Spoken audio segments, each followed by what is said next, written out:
Atos dos Apóstolos, capítulo de número 16, versículos 25 e 26. Quem encontrou, diga amém. Está escrito assim: perto da meia-noite, Paulo e Silas oravam e cantavam hinos a Deus, e os outros presos os escutavam. E de repente sobreveio um tão grande terremoto que os alicerces do cárcere se moveram, e logo se abriram todas as portas, e foram soltas as prisões de todos. Humanamente falando, Paulo e Silas estão numa situação que não tem saída, que não tem solução. Estão presos, acorrentados, foram açoitados, estão com as costas rasgadas. Aos olhos humanos não tem saída, estão num calabouço, mas mesmo estando numa situação trágica, eles tiram forças para orar a Deus, para louvar ao Todo-Poderoso. Ah, querido, e Deus não despreza um coração quebrantado, adorador, que o busca com sinceridade. Mesmo numa situação adversa, eles buscam a Deus, eles adoram a Deus. Deus mudou aquela situação, Deus operou com poder e glória, as portas se abriram, as prisões caíram. Eu não sei quais são as lutas que você tem atravessado, aquilo que tem te aprisionado, mas em nome de Jesus essas portas vão se abrir, essas prisões vão cair e a glória do Senhor se manifestará. Quem crê nisso, diga glória a Deus. Você crê também que o Senhor vai falar conosco? Então, por gentileza, coloque tua Bíblia sobre o teu assento e vamos dar para o Senhor e para a sua palavra a melhor salva de palmas que você já deu. Feche os teus olhos, aplaudindo, vá glorificando. Senhor nosso Deus e Pai, Deus bendito, santo e todo-poderoso, a tua igreja te aplaude e te glorifica. Abra os céus agora e receba o louvor da tua igreja, e por essa mesma abertura, vá derramando agora a tua graça, a tua bênção, a tua virtude e o teu poder. Ninguém veio aqui ouvir o homem falar, o homem não tem nada a dizer, todos viemos ouvir a tua voz, a tua palavra. Tome agora os lábios do pregador, a boca do mensageiro, que eu diminua, o Senhor cresça, remova toda barreira, todo obstáculo, e envia a tua palavra com poder e autoridade, e que a tua palavra agora vá e produza o resultado para o qual está sendo enviada, em nome do Senhor Jesus. Diga amém, Senhor. Tome o teu assento, por gentileza, mas preste muita atenção, não se distraia. Se você trouxe caneta e papel, tome nota de tudo o que vai ouvir e aprender. Amém? Muito bem, está escrito na carta aos Romanos, capítulo 15, versículo 4, que tudo que está registrado aqui na palavra de Deus é para nos ensinar, é para nos instruir. Os bons exemplos devemos imitar, fazer igual. Os maus exemplos devemos nos abster. E a palavra de Deus não esconde nada, nem os prós, nem os contras. Ela traz tudo de maneira clara. O apóstolo Paulo aqui nesse momento da vida dele, ele vai ser um grande adorador, um grande servo, alguém de fé inabalável. Só que nem sempre foi assim. Outrora ele, um homem religioso, um homem fanático, obstinado, perseguidor da igreja. Ele, vamos ler nas próprias palavras dele, Atos 26, passe aí algumas páginas, vamos ver o que ele mesmo fez, o que ele mesmo disse. O passado dele, ele nem sempre teve essa fé convicta, ele nem sempre foi um adorador de coração sincero, ele nem sempre buscou ao Senhor com essa intensidade. Pelo contrário, Atos 26, versículo 9, palavras dele mesmo, aqui ele está diante do rei Agripe, olha o que ele mesmo disse. Atos 26, verso 9. Bem tinha eu imaginado que contra o nome de Jesus o Nazareno devia eu praticar muitos atos, o que também fiz em Jerusalém. E havendo recebido poder dos principais dos sacerdotes, encerrei muitos dos santos nas prisões, e quando os matavam, eu dava o meu voto contra eles. E castigando-os muitas vezes por todas as sinagogas, os obriguei a blasfemar, e enfurecido demasiadamente contra eles, até nas cidades estranhas, os persegui. Era alguém que era perseguidor dos irmãos, da igreja, dos cristãos. Era alguém que torturava, e torturava até o ponto de obrigar as pessoas a blasfemarem. Era alguém que castigava, mandava açoitar. Era um homicida, mandava matar. E ainda dizia, tem que morrer mesmo. Era alguém sanguinário, era alguém cruel. Mas chegou o dia que ele teve um encontro com Jesus. E aquele encontro mudou a vida dele, transformou completamente. De fato, a luz do Evangelho resplandeceu, não só literalmente, porque ele diz que viu uma luz que excede ao sol do meio-dia, mas aquela luz resplandeceu nas trevas do seu entendimento. Diz ele mesmo, versículo 14: e caindo nós todos por terra, ouvi uma voz que falava, e em língua hebraica dizia: Saulo, Saulo, por que me persegues? Dura coisa te é recalcitrar contra os aguilhões, trocando em miúdo, dá murro em ponta de faca. E disse eu: quem és, Senhor? E ele respondeu: eu sou Jesus, a quem tu persegues. Mas levanta-te e põe-te sobre os teus pés, porque te apareci por isto, para te pôr por ministro e testemunha, tanto das coisas que tens visto, como daquelas pelas quais te aparecerei ainda, livrando-te deste povo e dos gentios a quem agora te envio, para lhes abrir-lhes os olhos e das trevas os converteres à luz, e do poder de Satanás a Deus, a fim de que recebam o perdão, a remissão dos pecados e sorte entre os santificados pela fé em mim. Esse encontro, então, foi impactante.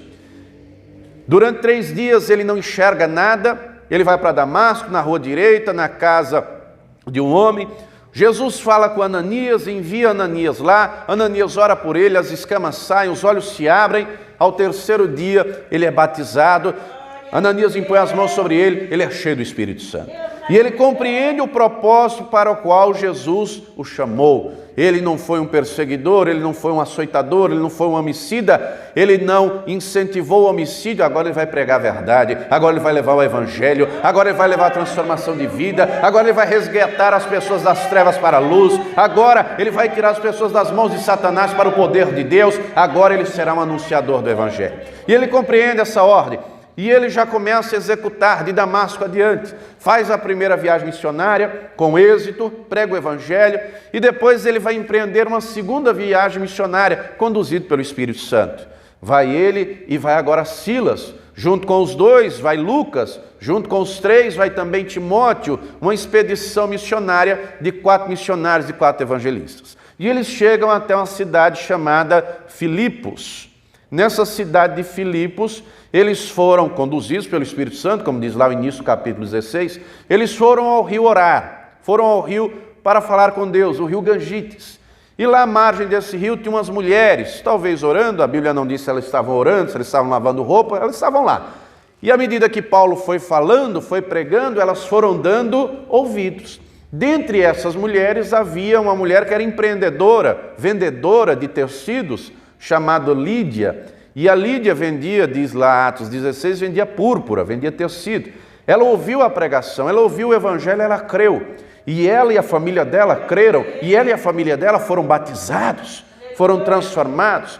E um belo dia eles estão indo para o rio mais uma vez orar, e olha o que acontece. Volta lá comigo em Atos 16, nós vamos ler agora o versículo 16. Ele deu um panorama de quem é Paulo, da situação histórica.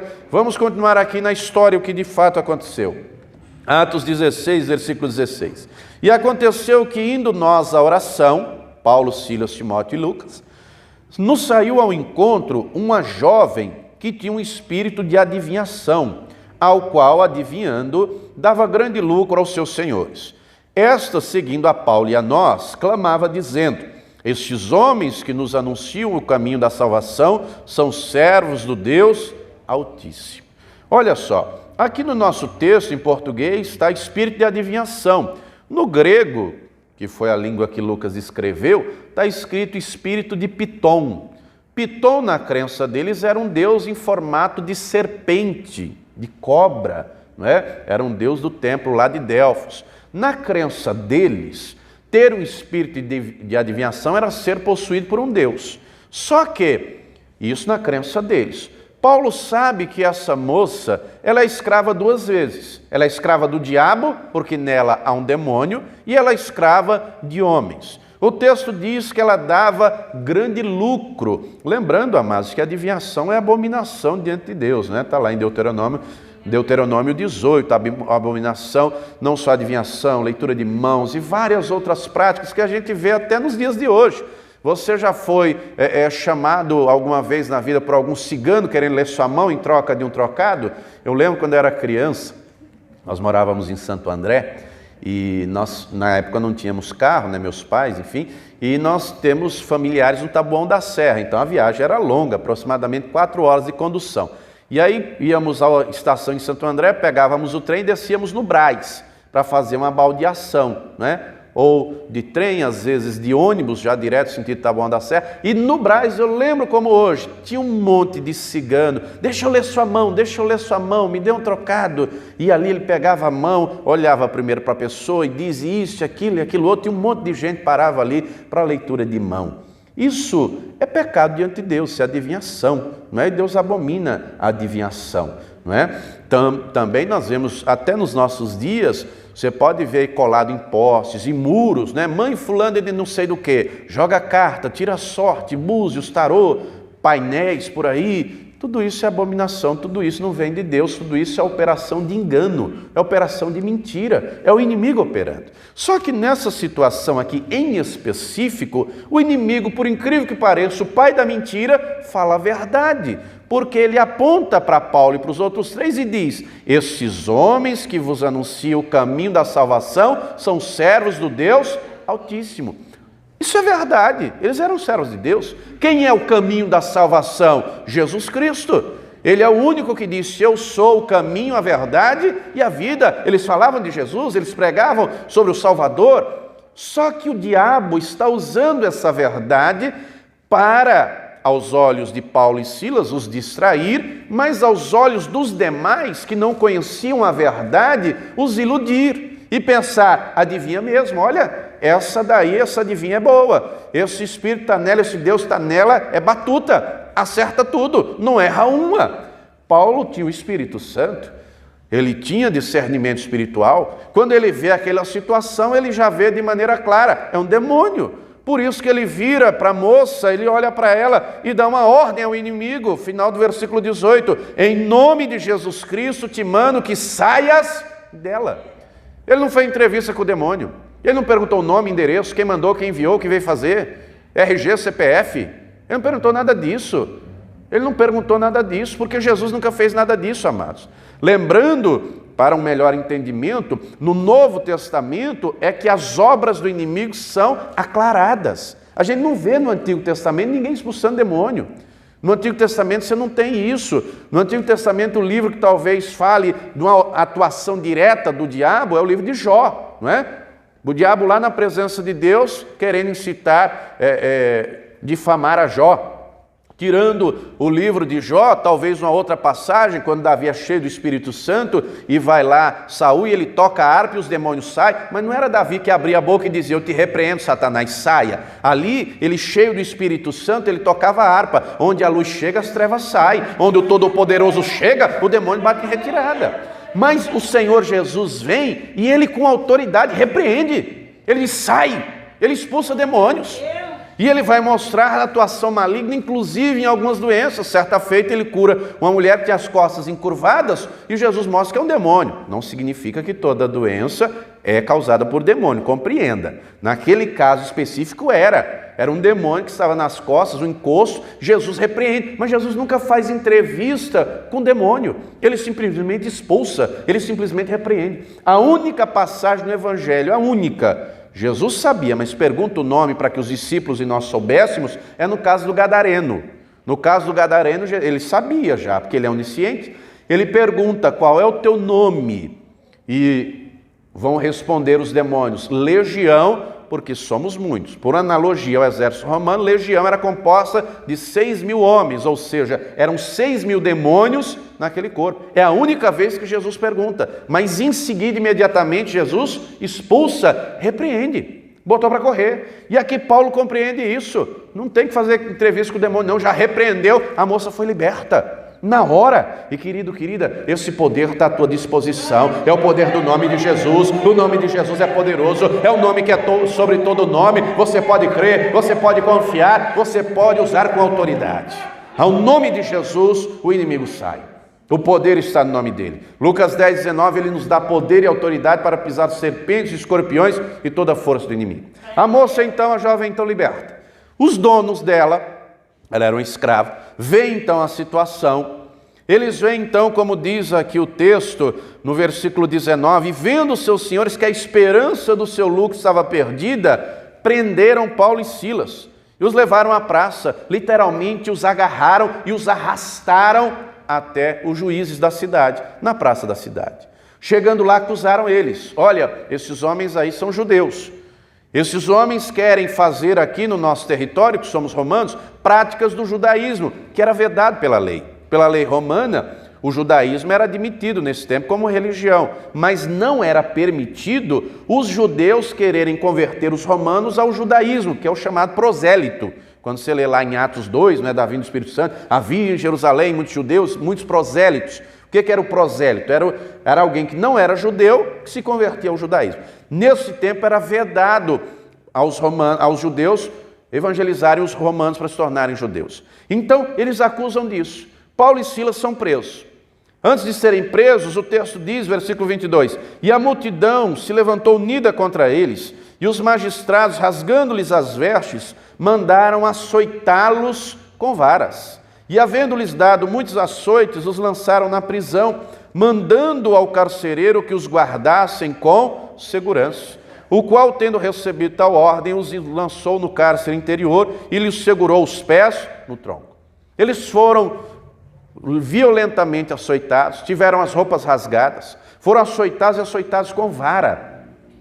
Na cultura judaica, segundo a lei de Moisés, o homem poderia ser açoitado 39 vezes, conforme está lá em Deuteronômio 25. E o açoite era com tiras de couro, um chicote com tiras de couro. Só poderia ser açoitado 39 vezes, não poderia ser açoitado 40 para não desfalecer. Mas os judeus, se você ver o próprio Paulo falando lá em 2 Coríntios 11, ele diz que 5 vezes recebeu 5 quarentenas de açoites, menos um. Eles torturavam.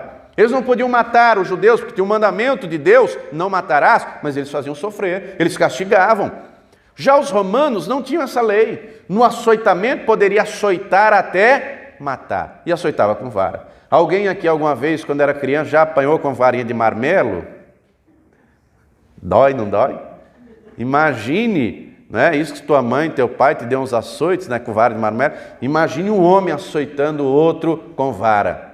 Imagine um soldado forte. Então os açoites cortaram as costas. Açoitavam e açoitavam com violência. E depois de açoitados, eles foram lançados na prisão. Mas não foi numa cela comum. O texto diz no cárcere interior, foi no calabouço. Foi no calabouço mais profundo, no lugar de segurança máxima, para preso de alta periculosidade. Eles têm os pés acorrentados no tronco. E aí, eu olhando um texto desse, eu paro e penso, eles não poderiam ter pensado em desistir? Eles não poderiam ter desanimado? Eles não poderiam ter pensado, cadê Deus? Cadê Jesus que não me livrou? Cadê o Senhor que deixa eu passar por tudo isso? Querido, querida, saiba de uma coisa, Deus não vai te livrar de nenhuma aflição. O próprio Senhor Jesus disse, no mundo tereis... Ele permite que as aflições venham, mas Ele não nos abandona, Ele está conosco para nos dar vitória. A aflição não é maior do que você pode suportar. A aflição vem sim, Ele deixa, mas Ele está junto com você, Ele te fortalece, Ele te renova e Ele te dá vitória. Ele permite que as aflições venham. Paulo aqui já aprendeu a ter com Deus convicções de fé. Ele já tem certo, convicto dentro de si, Deus está comigo, eu não estou sozinho. Ele já tem plena convicção do que Jesus disse, onde estiverem 2 ou 3 reunidos em meu nome, estou eu presente no meio deles. Ele tem plena convicção do que o Senhor havia dito através de Isaías, ainda que uma mãe desampare um filho, todavia eu não te desampararei, tenho você na palma da minha mão. Querido, querida, você é menina dos olhos do Senhor, Ele não te deixa não olha a circunstância não olha a circunstância. Se eles olhassem a circunstância, eles iam pensar o quê? Cadê Deus? Fui açoitado, fui humilhado, estou preso, estou no calabouço, acorrentado num tronco. A situação era trágica. A situação aos olhos humanos era desesperadora. Não tinha o que fazer. Ia recorrer para quem? Ia falar com quem? Não foi dado nem sequer o direito de defesa, nem sequer no direito romano o devido processo legal. Foi arbitrariamente, foi sumariamente. Foi já a pena executada e a prisão cumprida. Eles não tinham a quem recorrer. Humanamente, eles não tinham a quem recorrer, não. Mas acima da situação, eles tinham certeza: eu tenho um Deus no céu que é poderoso, eu tenho um Deus no céu que opera milagre, eu tenho um Deus no céu que opera, que faz maravilhas, que faz o impossível. Eles sabiam que Deus cuidava deles. Querido, Deus cuida de você, Deus cuida da tua casa, Deus cuida dos teus. Diz o texto no versículo 25, quando começamos a mensagem: perto da meia-noite, Paulo e Silas oravam e cantavam hinos a Deus. De onde esses homens tiram força para isso? De onde esses homens tiram empolgação, entusiasmo para orar numa situação dessa? Para cantar hinos numa situação dessa? Você consegue imaginar isso, pelo menos por um instante? Numa prisão, no calabouço, acorrentado, açoitado. Poderia ter entrado em depressão, poderia ter pensado: vou jogar tudo para o alto, vou desistir, não dá mais não aguento mais não, a pressão está demais, a luta está demais. Querido, mas isso daqui aconteceu para nos mostrar que na hora da fraqueza o poder de Deus opera, na hora da fraqueza o Senhor nos fortalece, na hora da angústia Ele nos socorre, na hora do aperto Ele está conosco. O próprio Paulo vai dizer, deixa marcadinho aqui, 2 Coríntios 12, versículo 9. Olha o que o próprio apóstolo Paulo diz. Ele ouviu da boca de Deus. 2 Coríntios 12, 9. E disse-me: a minha graça te basta, porque o meu poder se aperfeiçoa na fraqueza. De boa vontade, pois, me gloriarei nas minhas fraquezas, para que em mim habite o poder de Cristo. Nós somos fracos, mas Deus é forte. Nós somos pequenos, mas Deus é grande. E à medida que eu compreendo quem é quem, eu sou fraco, eu sou pequeno, Deus é grande, Deus é forte, eu tenho que me fortalecer no Senhor. Eu tenho que reconhecer: ô Senhor, eu sou tão fraquinho, mas o Senhor é tão forte, vem me fortalecer, vem com teu poder, vem me levantar, vem me sustentar, vem me colocar de pé. Eu creio em Ti, eu confio em Ti, o Senhor é fiel, o Senhor é verdadeiro, o Senhor é poderoso. Ele se fortalece no Senhor. Ele busca forças em Deus. Amados, vivemos dias difíceis, dias que a angústia está aí, a depressão está aí. Mas, por mais difícil que esteja, eu acredito que ninguém aqui foi açoitado, está acorrentado num tronco. Você veio andando com as próprias pernas, não é verdade? Por mais que as lutas muitas vezes angustiem o nosso coração a ponto de fazer nos chorar e nos desesperar, esses homens enfrentaram coisas terríveis. Mas às vezes nós olhamos os nossos problemas e pensamos: é o pior problema, o mais terrível que eu já enfrentei. O meu problema é o maior de todos. Querido, querida, para nós o nosso problema é o maior, é grande. Mas para Deus, Deus não tem problema. Declare comigo: Deus é a solução de qualquer problema. Deus é que cuida de mim, Deus cuida da minha alma, Deus me renova, Deus me fortalece, Deus opera milagre. Eles têm algumas convicções de fé. Volte comigo, Atos 16, versículo 25. O texto diz que eles oravam, eles cantavam louvores a Deus. Quando eles saíram, volte comigo, Atos 16, 25. Perto da meia-noite eles oravam e cantavam hinos a Deus. Se nós voltarmos, falei há pouco, eles saíram naquele dia rumo ao rio Gangites. Qual era o propósito de ir ao rio? Orar, louvar talvez, pregar a palavra, se envolver com Deus, buscar a Deus, adorar a Deus. O cenário mudou. Já não é mais um rio, não é? Já não é mais talvez num gramado, contemplando o céu, contemplando o sol, a criação, não é, do Todo-Poderoso. O lugar mudou. Eles estão numa cadeia, eles estão num calabouço. Só que o propósito não mudou. Eles compreenderam: ainda que a situação tenha mudado, eu vou continuar adorando a Deus, eu vou continuar buscando a Deus. Queridos, eles demonstram de maneira clara que a circunstância não influencia na comunhão com Deus. E o problema de muita gente nos nossos dias é justamente esse. Ter fé quando tudo está bem é fácil. Estou tendo saúde, estou tendo alegria, estou tendo paz, o casamento está bem, a família está bem, a conta no banco está bacana, as contas estão em dia. É fácil ter fé assim, não é verdade? Está tudo indo bem. Agora, o difícil é acreditar: Deus vai mudar essa história, Deus vai mudar o meu casamento e vai acabar com esse pé de guerra e vai abençoar e vai me curar dessa enfermidade e vai me tirar dessas dívidas e vai operar e o nome dele será glorificado e o milagre vai chegar. Se as lutas não vierem, como é que a nossa fé será exercitada? Se os problemas não vierem, como é que o nome do Senhor será glorificado na nossa vida? Amados, o homem de Deus, a mulher de Deus tem que ter testemunho para contar. Como é que vai ter testemunho se não tiver luta? Como é que vai ter testemunho se não tiver problema? Agora é necessário compreender. Eu vou enfrentar um problema, Deus permitiu que ele viesse, mas eu sei que lá na frente a vitória já é minha, porque Jesus já me fez mais do que vencedor. A luta pode estar apertada agora, o problema pode estar difícil, mas eu sei quem tenho crido, Ele é fiel, Ele é poderoso, e onde eu não tenho força, o poder dEle entra, e Ele me renova, Ele me sustenta. Quando a angústia chega, Ele aquece o meu coração, Ele me fortalece, Ele me sustenta, e eu olho, essa luta vai virar testemunho em nome de Jesus. Tem que ter isso no meu coração. Não podemos ser circunstanciais.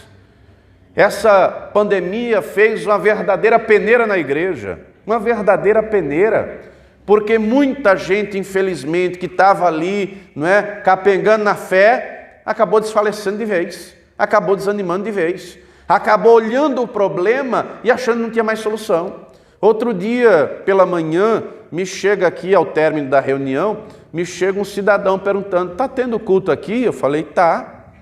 Estamos tomando todas as medidas, o senhor está vendo aí, né? O distanciamento, o álcool em gel, tudo mais. E eu falei, mas por que o senhor está perguntando isso? Ele falou, não, que a igreja que eu congrego está fechada há um ano. Um ano não tem culto.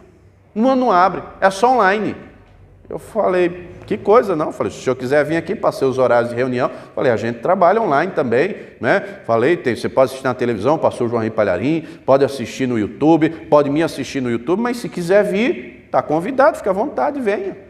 Tem muita gente por aí que a circunstância está falando mais alto. Ô querido, nós não podemos perder a fé não. Os dias são maus, é o tempo do fim, mas nós temos que continuar acreditando, ainda que a figueira não floresça, que a figueira não dê fruto, que a ovelha na malhada seja tomada. Nós temos que nos alegrar no Senhor, no nosso Deus, e exultar na presença dEle. Ele é conosco, Ele é vivo, Ele é poderoso. Nós temos que ter a nossa convicção de fé. Primeira coisa, está escrito, Salmo 22, Deus habita em meio aos louvores. Eles estão louvando a Deus. Eles têm certeza, como Esdras disse, Deus se move por nossas orações. Eles estão orando. O próprio Senhor Jesus disse, Mateus 21, 22, aquilo que vocês pedirem ao Pai com fé na oração, crendo, vão receber. Eles têm essa convicção e eles oram a Deus. Eles demonstram a Deus, Senhor, acima das circunstâncias, estamos aqui para te adorar, estamos aqui para te servir, estamos aqui para te buscar. Oh, querido, nós não podemos parar de orar. O inimigo tem trabalhado nesses dias, dizendo a muitas pessoas, pare de orar, você já orou tanto, você já fez tanta campanha, você já buscou tanto, para de orar, você já orou ontem, precisa orar hoje de novo, não. Que tanta oração é essa? Não dê ouvidos ao inimigo não, meu irmão. Você orou ontem, ora hoje de novo. Orou de manhã, ora de tarde, ora de noite. Orou de noite, ora antes de dormir. Mas ore o tempo todo e ore sem parar e busque. Porque toda vez que você ora, Ele te renova, Ele te fortalece, o poder de Deus te enche. O Evangelho nos diz, Jesus disse, nós temos o dever de orar sempre e nunca desfalecer. Nós temos que ter prazer na oração. O inimigo tem trabalhado porque muita gente, infelizmente, não tem vigiado, tem perdido o prazer de orar. Não perca o prazer de orar, não. Ore mais, busque mais, tenha mais comunhão, seja mais intenso com Deus. Ore mais, busque mais, louve mais. Diz a Escritura, Hebreus 13:15, que nós temos que apresentar a Deus sacrifício de louvor. Isso é o fruto dos nossos lábios que glorifica o nome do Senhor. Eles compreendem tudo isso e eles começam a adorar a Deus. Pena que o Lucas não estava lá, talvez não perguntou para registrar a oração. Que oração era essa? Não é? Você sabe que na Escritura tem registrado a oração de um monte de gente. De Abraão intercedendo por Sodoma e Gomorra, tem a oração de Moisés, de Davi, de Josafá, de Ezequias, do próprio Senhor Jesus, não é? Tem diversas, de Paulo, mas nesse momento aqui, é uma pena que o Lucas não registrou, não perguntou depois qual era o louvor que eles louvavam, qual era o louvor, não é? Uma pena que Lucas não registrou, mas independente de qual era a oração, de qual era o louvor, fato é, nós temos que orar, nós temos que louvar, nós temos que adorar o nosso Deus. A palavra diz, todo aquele que tem fôlego, louve ao Senhor. Quando nós louvamos, a glória de Deus vem, a presença de Deus vem, Ele habita em meus louvores. Quando nós oramos, o Espírito Santo nos fortalece. Eles estão buscando a Deus. Eles compreendem, estamos na cadeia, mas não é o nosso fim. Estamos na prisão, mas não é o nosso fim. Estamos com os pés no tronco, mas não é o nosso fim. Deus tem um propósito nisso tudo. A glória dele se manifestará. Ele vai mudar essa história. Eles então louvam, eles então adoram e Deus vai operando. Imagine Deus contemplando aquele coração adorador. Imagine Deus olhando, esses camaradas me amam de verdade. Olha, está aí com as costas dilaceradas. Estão aí acorrentados no tronco, estão num calabouço, não dá nem para ver a luz do sol, mas estão orando, estão falando comigo. O texto diz ainda no final do versículo 25 que os outros presos os escutavam. Imagina o que se passa na cabeça desses outros presos, olhando para esses dois pensando, dois doidos, dois malucos, dois biruta. Como é que estão acorrentados? Como é que estão açoitados? Estão orando esse Deus. Eu acho que esse Deus não existe, não. Se existisse, por que deixou isso acontecer com eles?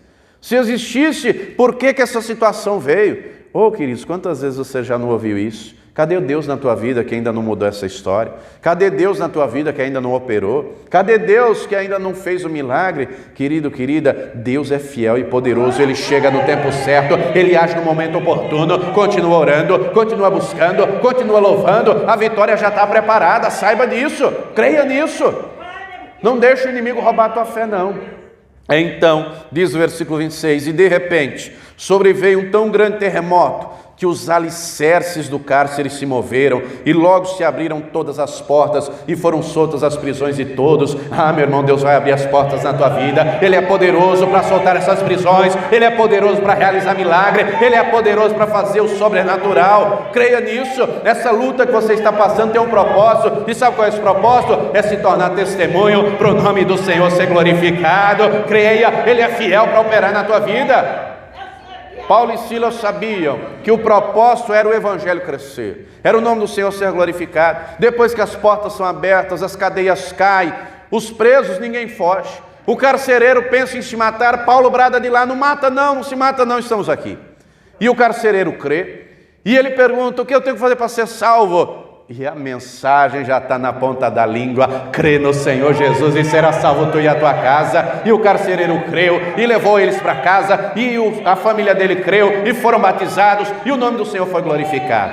E eles compreenderam qual era o propósito. Você pode não estar entendendo hoje, mas amanhã você vai entender. Então somente se esforce, então somente fique firme, orando, buscando. A vitória Deus já preparou, a vitória já está preparada. Não existe, amados, preste atenção, não existe no mundo inteiro pessoa mais interessada em te abençoar do que Deus.